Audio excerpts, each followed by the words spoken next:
उत्तर प्रदेश सरकार के बड़े बड़े दावे हैं कि वो जनता के साथ हैं और जो सरकारी मशीनरी है वो भी जनता के साथ है, लेकिन हम आपको स्क्रीन पर कुछ बुजुर्ग दिखा रहे हैं।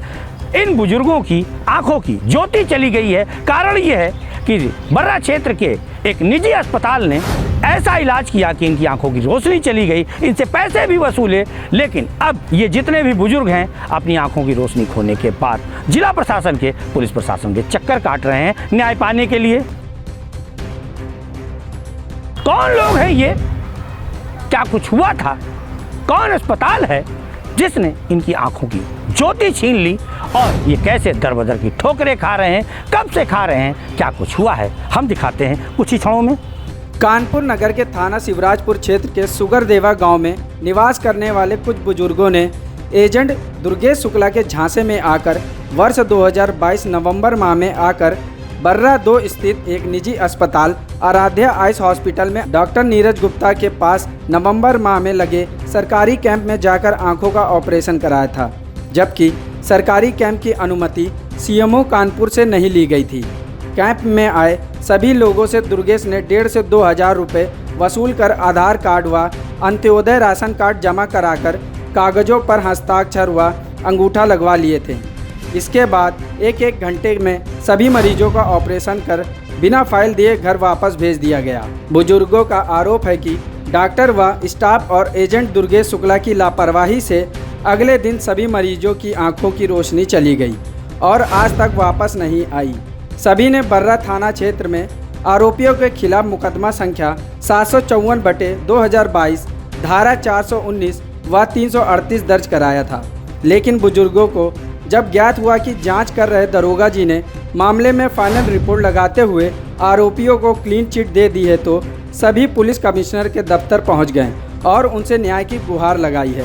तो सुन ही लिया होगा आपने, हमने आपको कुछ ही क्षणों में कहा था कि दिखाएंगे और दिखाया भी है। अब आप इन पीड़ितों की जुबानी सुनिए, ये क्या कुछ कह रहे हैं।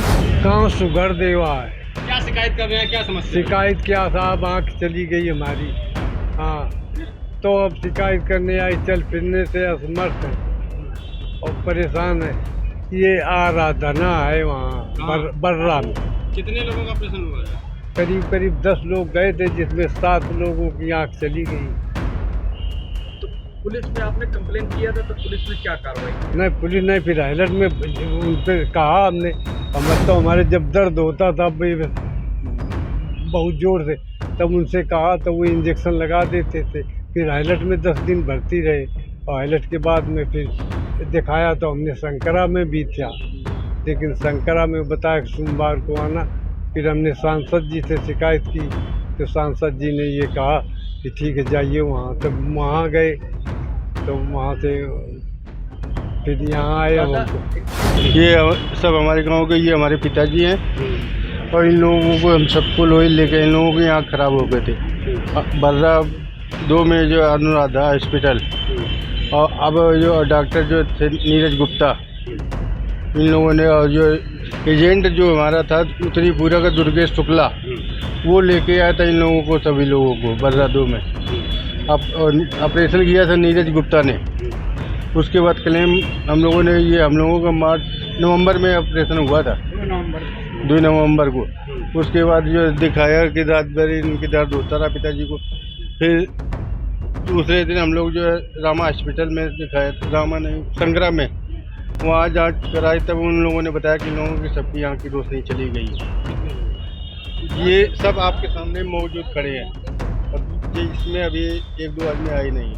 अच्छा, डॉक्टर ने अस्पताल में उल्टा? हाँ, उल्टा कर दिया कि जो पुलिस वालों ने, जो उन्होंने बताया कि ये हमारे पास ये बिल्लौर से आए थे, अनुराग जी हिंदुस्तान से। उन्होंने बताया कि दादाजी, आप पिताजी से बोला कि आपके ऊपर उल्टा केस पुलिस ने कर दिया। पुलिस ने कि तुम लोगों ने जानबूझ के अपनी आंखें खराब किया है। एक तरफ आँख चली गई है, ऊपर उल्टा हम लोगों के ऊपर मुकदमा भी हो रहा। दूसरी बार, पहली बात तो सबसे पहले आंखें हम लोगों की, इन लोगों के पिताजी की गई। हम लोग परेशान होते घूम रहे। कितनी उम्र के लोग हैं? अब इनकी 75 साल की है पिताजी के हमारे, अब इनकी 70 साल है, किसी की 65 साल है और ऐसे 70 के आसपास सब है ये लोग। तो सुना आपने कि पीड़ितों ने अपनी जुबानी क्या कुछ बताया है कि कैसे इनकी आंखों की रोशनी चली गई और अब ये दर बदर की ठोकरें खा रहे हैं और कैसे मुकदमे में एफआईआर लग गई, ये भी हम आपको दिखा चुके हैं। हालांकि संयुक्त पुलिस कमिश्नर आनंद प्रकाश तिवारी ने जो मुकदमा दर्ज था उसमें दोबारा से जांच आरंभ कर दी है। लेकिन अगर हम पुलिसिया कार्य प्रणाली को जानें तो आप जान लीजिए कि एक बार फाइनल रिपोर्ट लगने के बाद ऊपर से नीचे तक का आप जोर लगा लीजिए, भगवान भी नीचे आ जाए तो शायद ही जो फाइनल रिपोर्ट है वो CS यानी कि चार्जशीट में कन्वर्ट हो सके। लेकिन भरोसा करेंगे हम आनंद प्रकाश तिवारी जी पे, पुलिस कमिश्नर पे और योगी सरकार पे कि हो सकता है कि फिर से जो फाइनल रिपोर्ट लगी है उसमें कोई कार्रवाई हो। ये जो बुजुर्गों की रोशनी गई है, इस मामले में हम जो स्वास्थ्य विभाग है उसे भी लापरवाह मानेंगे, गैर जिम्मेदार मानेंगे। कारण ये है कि हो सकता है कि पुलिस की दिक्कत यहाँ पर फंस रही हो कि पुलिस कोई टेक्निकल टीम नहीं है। पुलिस ने स्वास्थ्य विभाग से ओपिनियन मांगी होगी, रिपोर्ट मांगी होगी और स्वास्थ्य विभाग जो हमेशा करता है रिपोर्ट देता ही नहीं, जिस कारण पुलिस को फाइनल रिपोर्ट लगानी पड़ती है। अगर सामने से देखने के बाद भी स्वास्थ्य विभाग और स्वास्थ्य विभाग के कानपुर नगर के मुखिया, मुख्य चिकित्सा अधिकारी कानपुर नगर इन ज्योतिहीन हो चुके बुजुर्गों को न्याय नहीं दिला पा रहे हैं तो हम तो यही कहेंगे, शर्म करिए, शर्म करो। CMO साहब अभी भी जाग जाओ, क्योंकि आपके सामने प्रमाण की ज़रूरत नहीं है। जो अपनी आंखों की रोशनी खो चुके हैं वो आपके सामने खड़े हुए बता रहे हैं कि जो निजी अस्पताल था उसकी लापरवाही से ये सब कुछ हुआ है। कार्रवाई कीजिए, ऊपर वाले से डरिए, नीचे वालों से भी डरिए। फिलहाल लेते हैं विदा, मिलेंगे फिर किसी खबर पर, तब तक के लिए नमस्कार।